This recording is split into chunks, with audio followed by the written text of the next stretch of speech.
Salut Chaos, c'est la chica.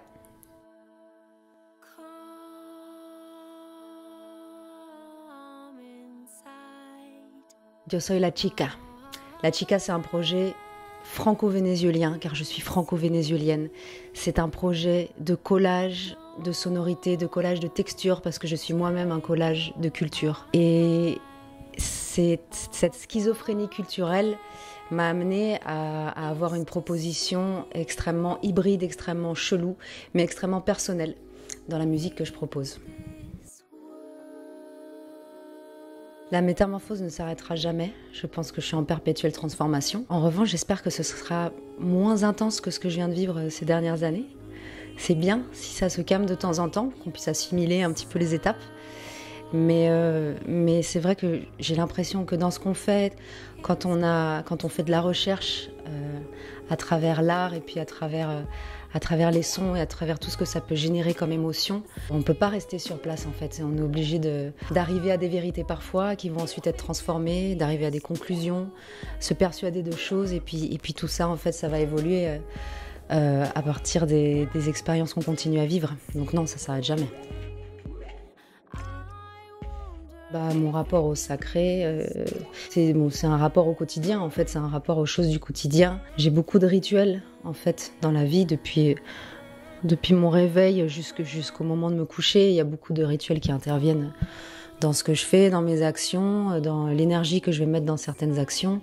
Et le sacré pour moi, ça peut être respecter des valeurs qu'on m'a passées.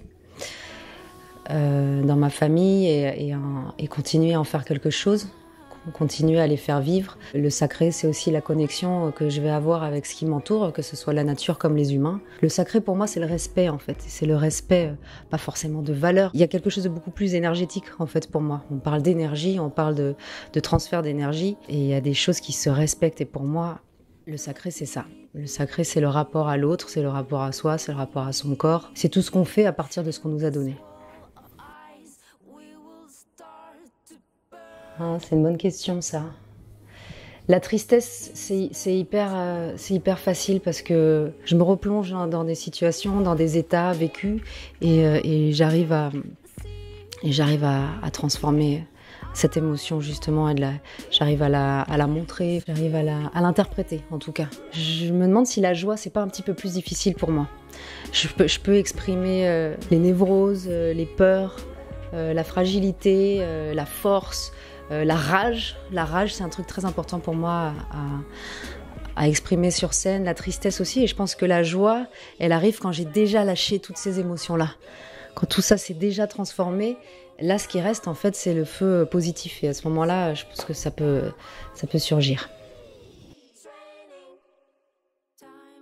Alors, mes cauchemars m'inspirent plus que mes rêves, bien évidemment. Mes cauchemars sont tellement intenses et tellement chelous que ça me laisse très souvent dans un état bizarre pour le reste de la journée et j'essaye de composer avec ça.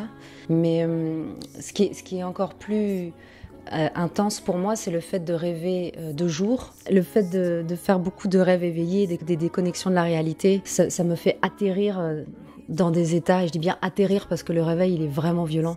Ça me fait atterrir dans des états qui sont très intenses, très puissants.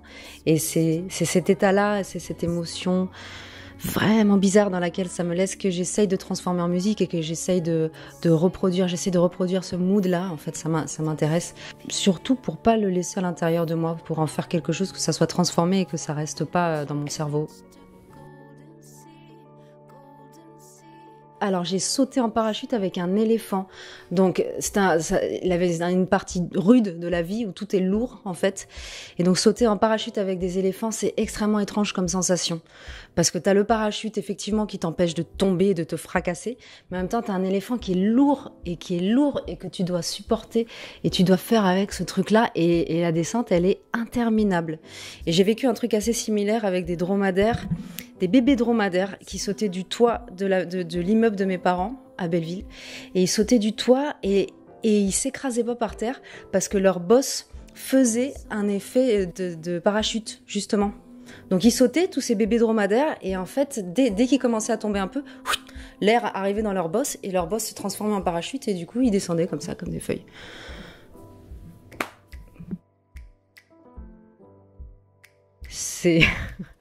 C'est lève-toi et marche. Non, c'est pas du tout. Non, mais c'est lève-toi et fais. Fais. Alors, peu importe comment, quel chemin, par où tu passes, mais fais. Commence à faire et en fait, dans tout ce qui aura été fait, il y a forcément des choses qui vont te servir et des choses qui vont résonner plus tard.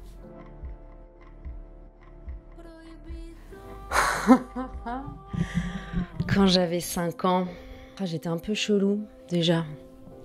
Qu'est-ce que je dirais ? Je dirais réfléchis pas trop.